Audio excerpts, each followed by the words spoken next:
Assalamualaikum warahmatullahi wabarakatuh.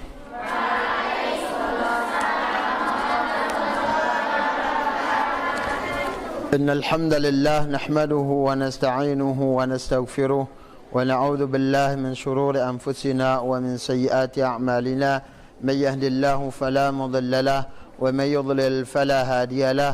Ashhadu an la ilaha illallah wahdahu la syarika lahu wa ashhadu anna Muhammadan 'abduhu wa rasuluhu la nabiyya ba'dah. Allahumma salli wa sallim wa barik ala nabiyina wa rasulina Muhammadin wa ala alihi wa sahbihi ajma'in wa ba'du. Insyaallah semoga Allah Subhanahu wa taala mudahkan kita ambil 4 hadis ya. Kita akan ambil insyaallah semoga Allah Subhanahu wa taala mudahkan kita ambil 4 hadis dari hadis ke 45 sampai 48 insyaallah taala, semoga dimudahkan. Karena hadis ini masih ada keterpautan antara satu hadis dengan hadis berikutnya, yaitu berkaitan dengan permasalahan marah, bagaimana cara kita menanggulangi sifat marah. Qala al-muallif rahimahullahu ta'ala al-hadits al-khamis wal-arba'un, hadis yang ke-45. Wa an Abi Hurairah radhiyallahu anhu, dari Abi Hurairah radhiyallahu anhu, anna Rasulullah sallallahu alaihi wasallam qala, bahwasanya Rasulullah sallallahu alaihi wasallam bersabda, laisa asyadidu bis-sur'ah, innama asyadidu alladhi yamliku nafsahu 'inda al-ghadab. Muttafaqun alaih. Was-sur'atu bi dhammi as-sad wa fathi ar-ra sur'ah, wa asluhu 'inda al-arab man yasra'u an-nasa kathiran.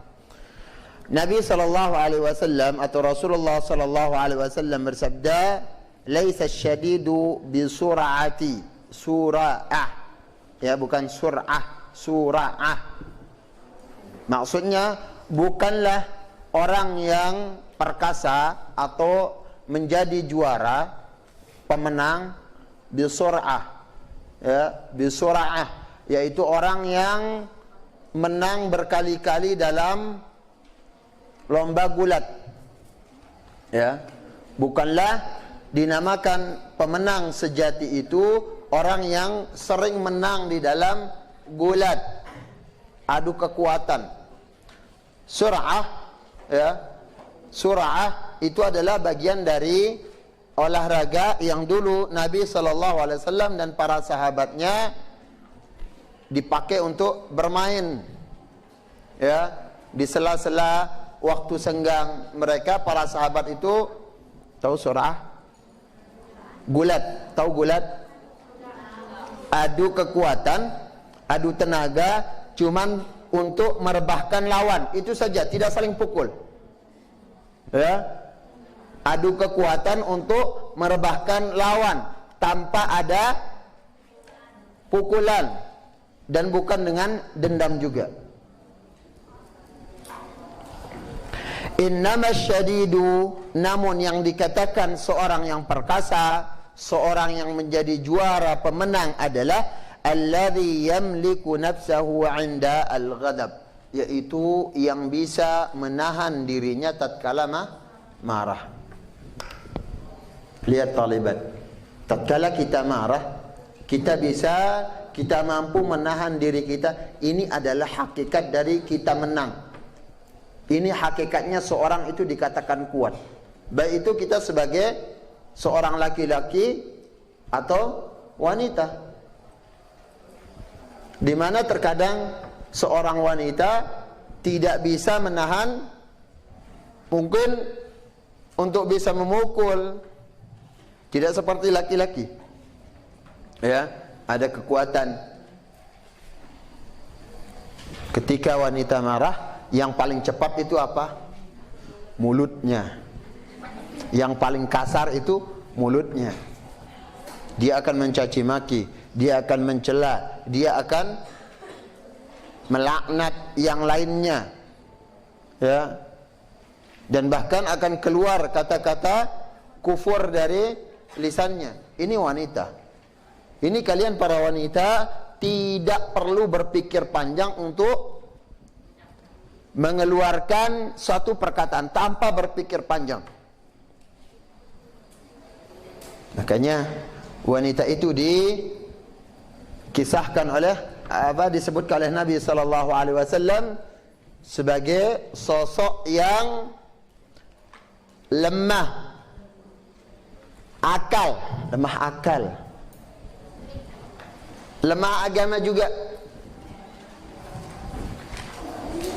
Nabi sallallahu alaihi wasallam mengatakan, "Lam ara naqisatu aqlin wa dinin bi adhab li lubbi ar-rajul al-hazim min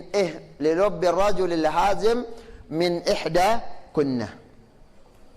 Nabi sallallahu alaihi wasallam mengatakan, aku belum pernah melihat sosok manusia, sosok makhluk yang lemah agama, lemah akalnya, bi adhab li lubbi ar-rajul al-hazim min ihda kunnah, yaitu yang paling cepat memalingkan, yang paling cepat mengambil hati,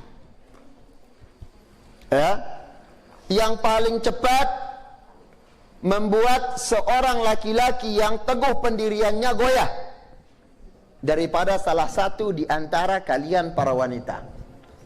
Makanya tolong bantu para laki-laki untuk mereka menjaga agama mereka. Bantu dengan cara apa? Jangan kalian dikit-dikit tebar pesona, ya, nanti mulai kirim Assalamualaikum kak. Biasanya yang memulai kalian wanita. Lah, kalau dalam hal ini kalian gak akan gengsi, ya. Kadang dia, tapi yang ngelanjutin siapa? Ini nggak boleh. Lihat, Nabi SAW menyebutkan, ma taraktu fitnatan hiya adarru 'ala ar-rijal minan nisa. Tidak ada ujian terbesar, ujian syahwat yang terbesar yang Rasul SAW tinggalkan untuk kaum laki-laki dibandingkan bagaimana fitnah atau ujian dari sisi para wanitanya.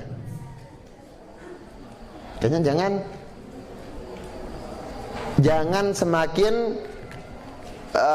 membuat mereka goyah dalam imannya. Harus bantu kaum laki-laki itu. Caranya banyak.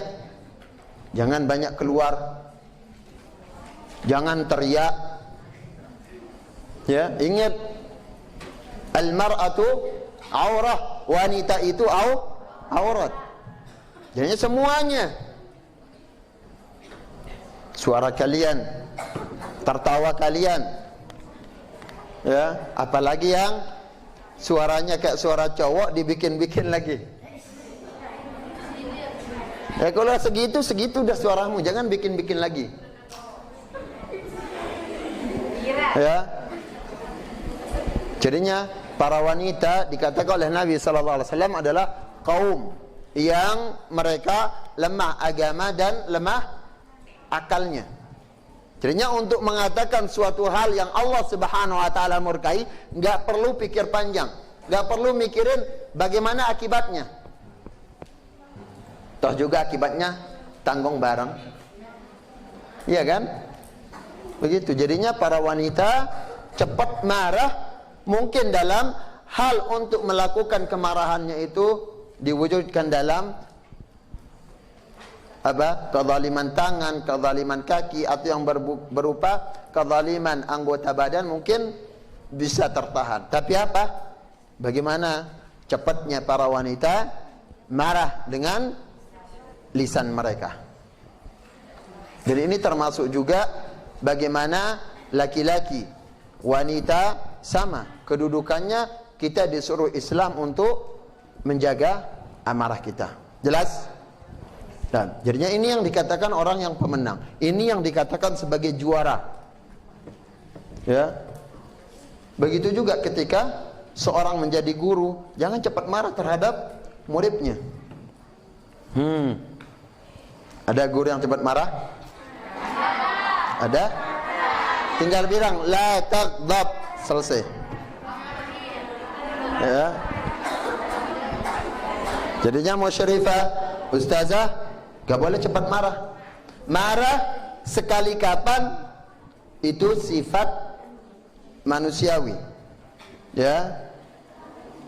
Kadang kita bisa marah, tapi jangan jadikan marah itu sebagai sifat utama kita. Jangan. Ya, menjadi seorang yang pemarah. Ingat, menjadi seorang yang pemarah, yang nyesek itu diri sendiri, bukan orang lain. Ya, yang sesak nafasnya, yang sesak dadanya siapa? Yang marah. Tatkala kemarahannya itu tidak bisa dilampiaskan, dia sendiri yang akan sesak nafas, ujung-ujungnya diinfus. Tanya aja kalau ada teman-teman kalian yang sakit, tapi jangan, oh dia udah kayaknya dia marah, ada enggak bisa dilampiaskan. Terkadang seperti itu. Ya, ada tekanan jiwa yang tidak bisa dia lampiaskan, kemarahan yang akibatnya apa? Membuat dadanya sesak, sempit, marah yang tidak bisa dikeluarkan. Namun para santriwati yang dirahmati Allah Subhanahu wa taala, di sini cukup pelajaran dari Islam, bagaimana Islam memberikan kita pilihan sekarang. Pilihannya apa? Mau marah atau akan menjadi juara? Pilih yang mana? Silakan. Pilihan pada diri kita masing-masing. Kemudian hadis ke-46. Wa an Sulaiman bin Surdan radhiyallahu anhu. Dari Sulaiman ibn Surd radhiyallahu anhu qala kuntu jalisan ma'an Nabi sallallahu alaihi wasallam. Tatkala aku duduk bersama Nabi sallallahu alaihi wasallam, wa rajulani yastabban, dan ada dua orang sedang saling caci maki, kelahi, adu mulut. Ya. Ya, adu mulut. Gimana cara adu mulut? Anak belalang, ada yang bilang nanti anak capung. Nah, itu namanya saling caci. Ya, dan ini tidak boleh. Wa ahaduhuma qad ihmarra wajhuhu, dan salah satunya mukanya memerah saking marahnya, mau makan, mau gigit temannya. Wantafaqat audajuhu, dan ini urat lehernya ini sudah keluar. Orang kalau marah, ya, dengan muka yang merah, mata melotot, ini juga apa? Uratnya ini akan keluar, ya, keras. Ini menunjukkan dia marah sambil mencaci maki temannya. Faqala Rasulullah sallallahu alaihi wasallam, lantas Nabi sallallahu alaihi wasallam mengatakan, inni la a'lam, sungguh aku mengetahui sebuah kalimat, maksudnya bacaan, ya, satu bacaan, perkataan, lau qalaha, seandainya dibaca, la dhaba anhu ma yajid, seandainya orang yang marah ini membaca bacaan tersebut, la dhaba anhu ma yajid, maka akan hilang apa yang ia rasakan, akan hilang kemarahannya tersebut. Lau qal, seandainya ia membaca a'udzu billahi minasyaitonir rajim, dhahaba minhu ma yajidu. Dia mengatakan, dia membaca a'udzu billahi minasyaitonir rajim, dhahaba minhu ma yajid. Maka kemarahan atau rasa yang gak enak yang ada di benaknya, yang ada di hatinya itu akan hilang. Jadinya kemarahan itu dari siapa? Syaitan. Dan syaitan senang melihat orang tatkala dia marah. Ini kesempatan besarnya. Ini kesempatan besar syaitan itu untuk semakin menjauhkan kita dari keridhaan Allah. Karena dengan marah, mata tidak akan terkontrol, pendengaran tidak akan terkontrol, kaki tangan begitu juga tidak bisa terkontrol, sulit. Apalagi yang namanya mulut, apalagi yang namanya lisan, sulit terkontrol tatkala orang marah. Dan di sana sekarang peluang syaitan untuk semakin membuat kita dimurkai oleh Allah Subhanahu wa taala. Udah, kamu lebih gede, udah caci maki aja dia, udah pukul, tendang, kayak gitu. Itu bisikan-bisikan syaitan. Ya, ada orang dari kita, ketika ada bisikan syaitan seperti itu, perasaan-perasaan untuk menzalimi yang lainnya, kadang kita bisa menahan, cepat ingat. Ada juga yang nggak bisa menahannya. Tatkala ia diuji dengan rasa marah tersebut, langsung dilampiaskan dengan kezaliman. Kezaliman apa? Tangan, kezaliman kaki, kezaliman mata, kezaliman pendengaran, dan kezaliman mulut, semuanya. Jadinya sekali lagi peluang besar syaitan untuk semakin menjauhkan kita dari Allah Subhanahu wa taala tatkala kita sudah bisa marah, tatkala kita sudah terpengaruh untuk memarahi yang lainnya. Para talibat yang dirahmati Allah Subhanahu wa taala, jadinya kita sebagai penuntut ilmu, boleh kita marah? Boleh. Tapi marahlah pada hal yang Allah Subhanahu wa taala murkai. Ada orang yang mendengarkan musik marah. Ada orang yang melukis makhluk hidup marah. Ada orang yang suka menyimpan foto marah. Ada orang yang suka memajang foto-foto di kamarnya marah. Kenapa? Karena malaikat tidak akan pernah datang ke suatu rumah, ruangan yang ada apa? Digantungkan foto makhluk yang bernyawa. Tidak akan pernah. Ini harus kita marah. Dan cara marah itu banyak. Entah kita akan bisa menegurnya sebagaimana yang kita sampaikan. Bagaimana cara amar ma'ruf nahi mungkar. Bagaimana caranya? Dengan cara falyughayyirhu biyadihi, dengan tangan. Dengan tangan itu nggak mesti mukul. Ya, mungkin sekedar usap-usap pundak adik-adik kelasnya, usap-usap pundak kakak kelasnya, teman sebayanya, itu bisa menyadarkan dia. Ukhti, ini perbuatan yang Allah Subhanahu wa taala larang, gak boleh. Ya. Atau kalian punya adik, ya kan? Ada adiknya di rumah. Ya, sekedar di hidungnya atau telinganya, tapi jangan sampai menyakiti, jangan sampai melukai. Kemudian atau dengan nasihat seperti tadi, atau paling tidak kebencian yang ada pada hati kita, mengingkari bahwasanya itu adalah perbuatan dosa, itu adalah maksiat kepada Allah dan harus kita benci.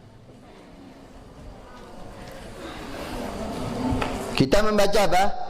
A'udzu billahi minasyaitonir rajim. Ya Allah, aku berlindung dari syaitan yang terkutuk. dari syaitan yang terlaknat. Kita harus berlindung pada Allah Subhanahu. Ini menunjukkan bahwasanya marah itu adalah bagian dari cara syaitan untuk menyesatkan kita. Ada di antara kita mungkin tidak bisa disesatkan oleh syaitan, dipalingkan dari ilmu, tidak bisa disuruh berhenti membaca Al-Quran, tidak bisa disuruh berhenti untuk membaca hadis, menghafalkan hadis dan yang lainnya. Kita tidak bisa disesatkan melalui syubhat.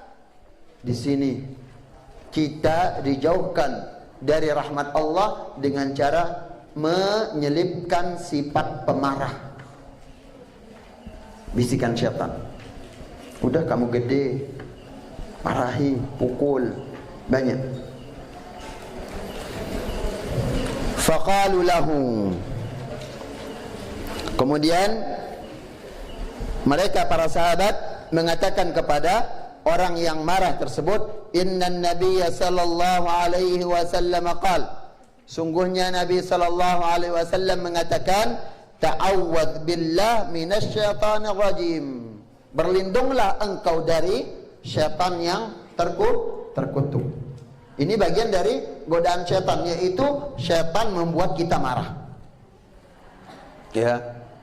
Jadinya para santriwati yang dirahmati Allah Subhanahu wa taala, ada beberapa solusi supaya kita tidak marah, atau ketika kita marah kita bisa meredam kemarahan kita sendiri. Yang pertama, tatkala marah itu, tatkala berdiri maka duduk. Kalau sudah duduk masih aja mau bangun, masih aja mau mencaci maki orang, silahkan berbaring. Kalau dengan berbaring masih, cepat ambil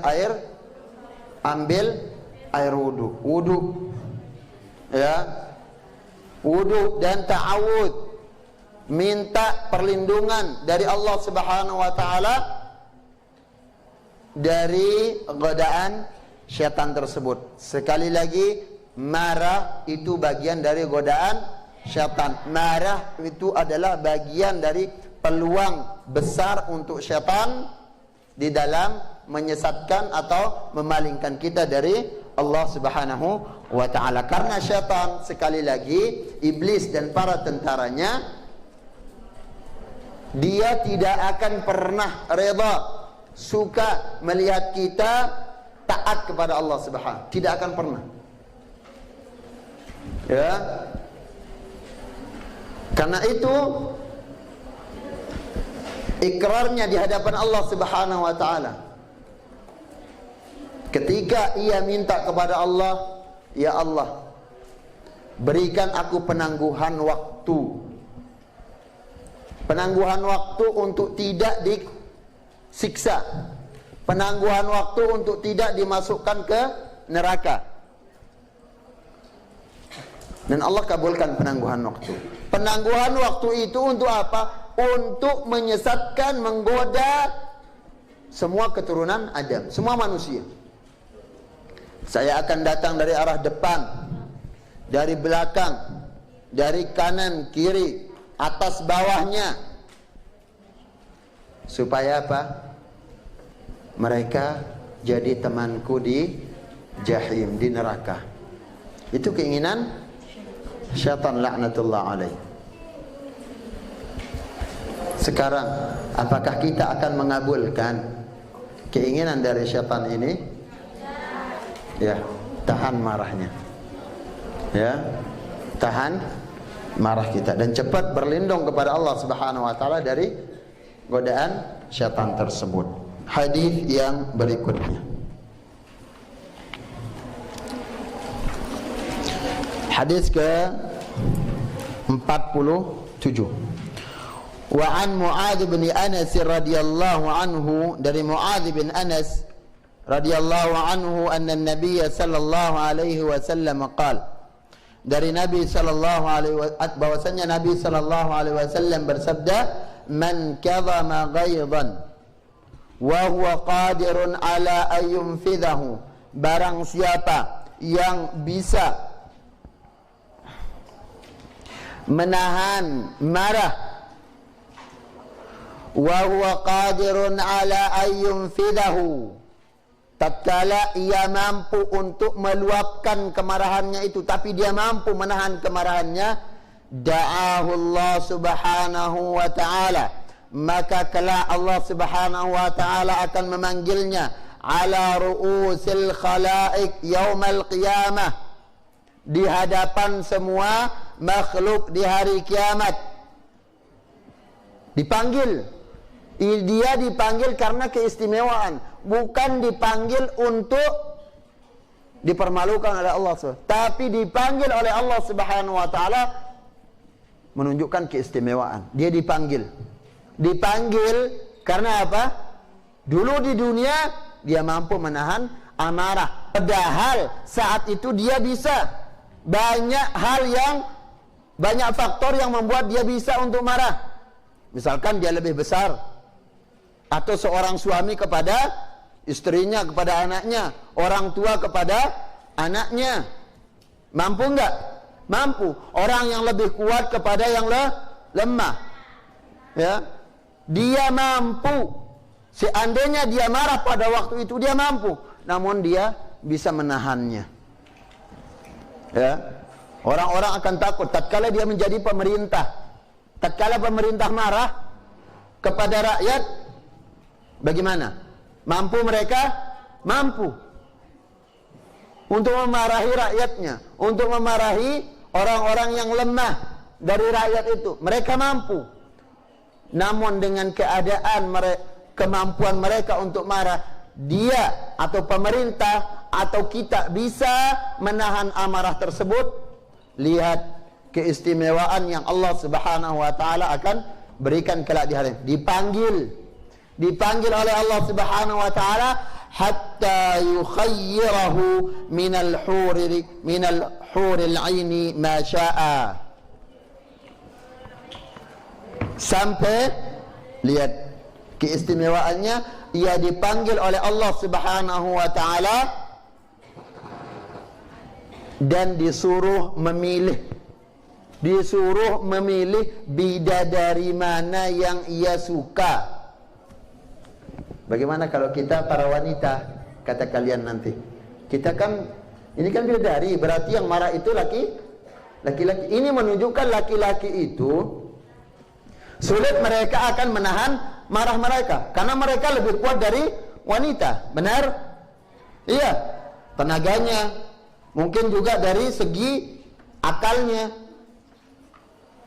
Seorang suami kayak yang kita sebutkan tadi bisa marahi istrinya, putrinya, anak-anaknya. Ya. Seorang kakak bisa marahi adiknya. Atau sekarang seorang guru, seorang ustadz bisa untuk memarahi bawahannya, bisa untuk memarahi siapa? Para santri-santriwatinya. Atau seorang pemerintah mampu untuk meluapkan kemarahannya untuk memarahi rakyat, namun mereka bisa menahannya. Menahan karena mereka mengharap Allah, menahan karena mereka takut kepada Allah, bukan menahan bukan karena semata-mata dia menghindari kemudaratan dunia, bukan. Tapi dia imtithal li awamirillah, dia tunduk pada perintah Allah. Untuk apa? Untuk bisa menahan marah, untuk tidak marah. Ini perintah Allah. Imtithal. Lihat ganjarannya, dipanggil, diistimewakan oleh Allah Subhanahu wa taala, dan Allah suruh dia untuk memilih bidadari yang ia kehendaki. Mana aja. Mau enggak? Mau. Kalau kalian, cukup kalian menjadi wanita salihah, itu sudah bisa mengungguli para bidadari. Ya. Itu sudah bisa mengungguli para bidadari. Seorang wanita salihah, istri yang salihah, istri yang taat kepada Allah Subhanahu wa taala dan Rasulnya, istri yang taat kepada suaminya, itu membuat para bidadari di surga itu cemburu. besar urusan cemburu. Ya, dan itu keistimewaan wanita-wanita surga. Ya. Dan ketika seorang wanita masuk surga, para bidadari akan menundukkan pandangannya. Para bidadari akan tertegun malu. Malu. Ya. Mau membuat bidadari malu? Ya Allah, taat, rajin nuntut ilmu. Akhirnya di antara keistimewaannya adalah dipanggil oleh Allah Subhanahu. Yang berikutnya disuruh untuk memilih bidadari. Kemudian yang ke 48. Wa an Abi Hurairah radhiyallahu anhu, dari Abi Hurairah radhiyallahu anhu, anna rajulan qala lin nabi sallallahu alaihi wasallam, bahwasanya seorang laki-laki mengatakan kepada Nabi sallallahu alaihi wasallam, ausini, wasiatkanlah aku, berpesanlah kepadaku, nasihatkanlah aku. Qala la taghdab. Nabi sallallahu alaihi wasallam mengatakan jangan marah. Faraddada miraran, dan Nabi mengulanginya beberapa kali. Nabi tetap mengatakan la taghdab, jangan marah. Rawahul Bukhari. Kalau dalam hadis arba'in, hadis ke 16. Ya. Dan lihat, ini menunjukkan bahwasanya Nabi sallallahu alaihi wasallam benar-benar diberikan jawami'ul kalim. Wa utitu jawami'ul kalim. Nabi sallallahu alaihi wasallam diberikan oleh Allah Subhanahu wa taala jawami'ul kalim. Apa arti jawami'ul kalim? Yaitu perkataan yang ringkas tapi maknanya padat, maknanya luas. Ini arti jawami'ul kalim. La taghdab, jangan marah. Terutama kita sebagai penuntut ilmu, supaya jangan cepat marah. Terutama kita sebagai pengemban ilmu yang akan mendakwahkan ilmu. Kita yang sebagai guru, kita yang sebagai pendakwah, penceramah, jangan cepat marah. Ketika apa? Ketika ada perlawanan, ketika ada apa? Penyelisihan dari orang yang enggak suka, enggak boleh marah. Enggak boleh cepat-cepat ngumpulin massa, enggak boleh. Enggak boleh cepat-cepat demo, enggak boleh. Ya. Nanti para santriwati akan marah.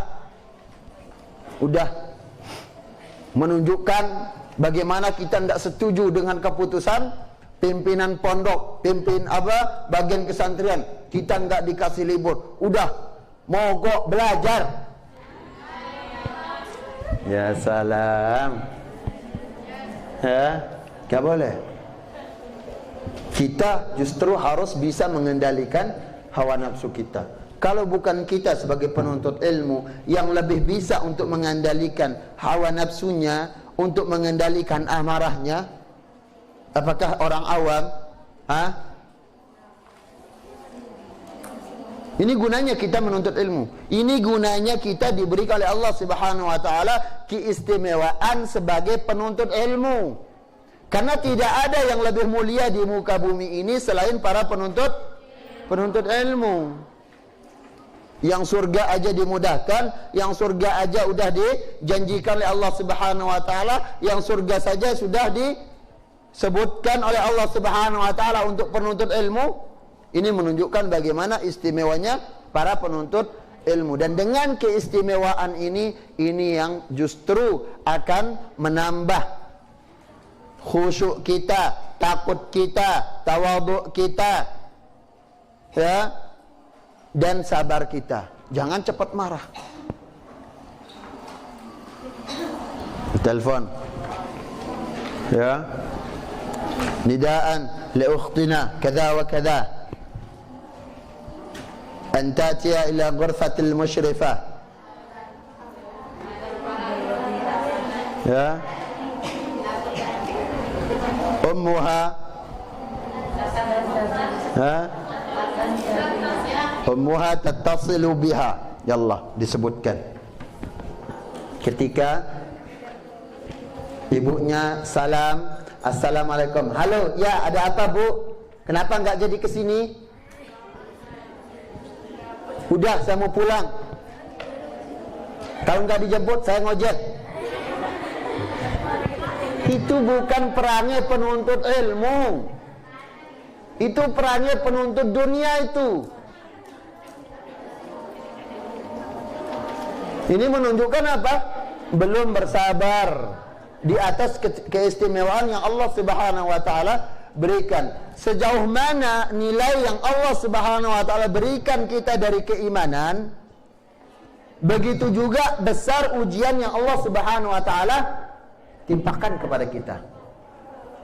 Orang penuntut ilmu dibangga-banggakan oleh Allah Subhanahu wa taala. Seorang penuntut ilmu dibangga-banggakan oleh para malaikat. Seorang penuntut ilmu dibangga-banggakan oleh makhluk Allah Subhanahu wa taala yang disebutkan semuanya berzikir, semuanya berdoa memintakan rahmat untuk penuntut ilmu. Sampai-sampai apa?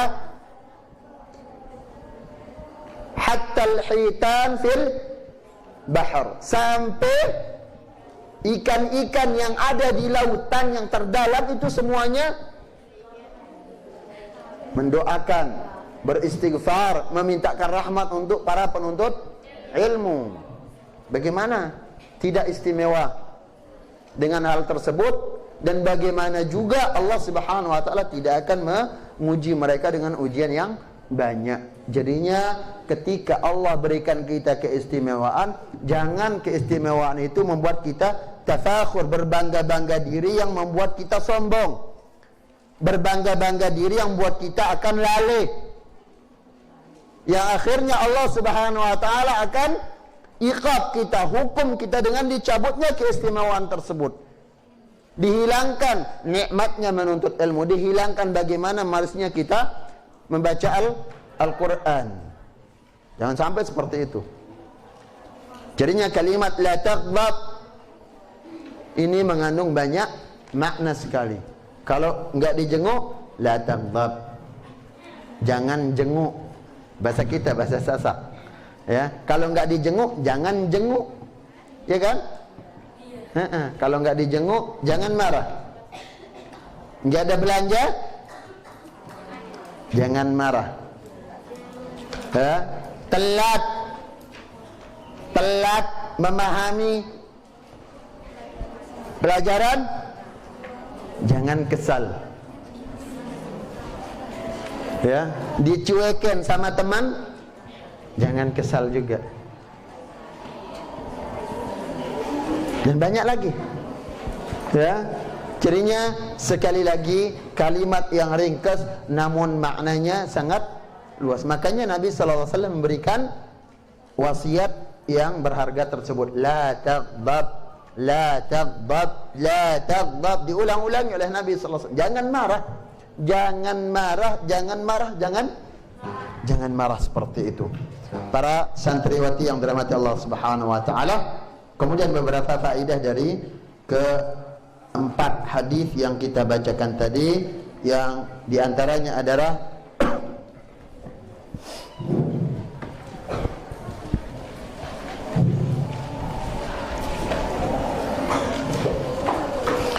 al-ghadabu sifatun basyariyah tunsarafu atau tansarifu bi umurin minha masku an-nafsi. Marah itu adalah sifat manusia, sifat basyariyah, sifat manusia yang akan hilang dengan banyak faktor. Di antaranya adalah menahan diri untuk tidak marah.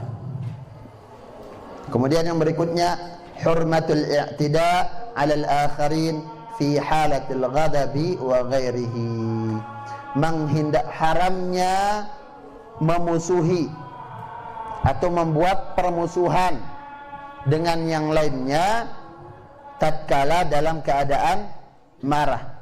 Haramnya menyakiti. Boleh.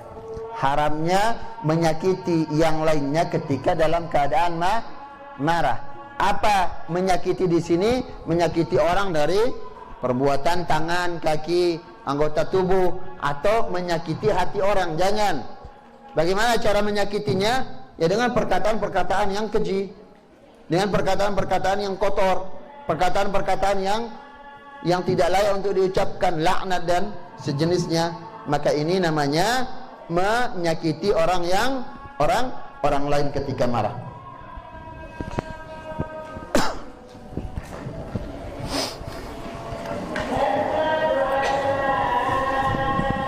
Kemudian yang hadis berikutnya, manfaat yang berikutnya adalah faedah yang berikutnya, istihbabun nushi lil akharina wa illam yatlubuhu. Dianjurkannya untuk menasihati orang lain walaupun tidak diminta. Jadinya jangan menasihati orang itu menunggu dia meminta nasihat dulu.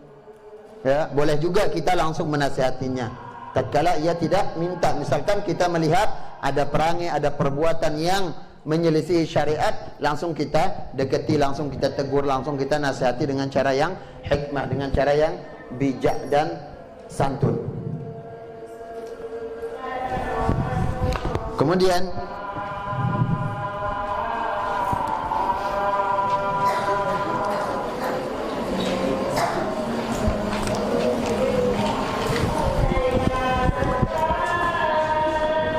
dhammul ghadabi wal bu'du an asbabihi li'anna at-taharruz minhu jima'ul khair. Tercelanya sifat marah, tercelanya sifat marah dan berusaha menjauhi segala sebab yang menimbulkan kemarahan. Li'anna at-taharruz minhu jima'ul khair, karena berusaha menjaga diri dari kemarahan tersebut adalah jima'ul khair, artinya terhimpun segala macam kebaikan.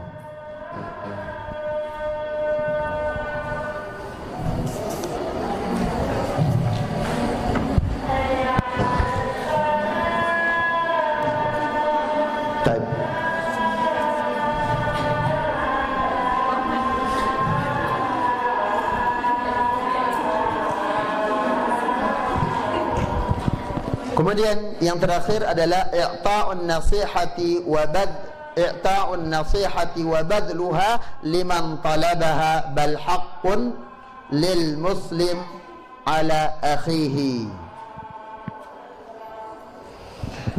Memberikan nasihat kepada yang lainnya, terutama orang yang meminta nasihat, karena itu memang haknya sebagai seorang Muslim. Di dalam hadis Nabi mengatakan, wa idzastansahaka fansahhu. Apabila engkau dimintai nasihat, ada orang datang meminta nasihat, fansahhu, maka nasihati dia. Karena itu hak seorang Muslim dari Muslim yang lainnya. Enggak boleh dilalaikan. Udah, kok kamu terus ini? Udah sono. Enggak boleh. Lihat seorang sahabat yang datang kepada Nabi sallallahu alaihi wasallam mengatakan, "Ausini ya Rasulullah, berilah aku nasihat. Ya Rasulullah, wasiatkan kepadaku nasihat yang baik." Seperti itu. Dan banyak lagi hadis-hadis yang menunjukkan bagaimana Nabi sallallahu alaihi wasallam menasihati para sahabat. Di antaranya, "Qul li fil Islami qawlan la as'alu anhu ahadan ghairaka." Qala qul amantu billah thumma istaqim. Dan banyak lagi hadis-hadis yang menunjukkan bagaimana para sahabat meminta nasihat kepada Nabi sallallahu alaihi wasallam, dan Rasul sallallahu alaihi wasallam menjawab sesuai dengan kebutuhan sahabat tersebut, dan menjawab juga secara umum, mencakup untuk semua umat beliau. Jelas? Mungkin ini yang bisa kita sampaikan. Semoga Allah Subhanahu wa taala memberikan kita ilmu yang bermanfaat. Wallahu taala a'la wa a'lam. Silakan kalau ada pertanyaan, kita akan jawab.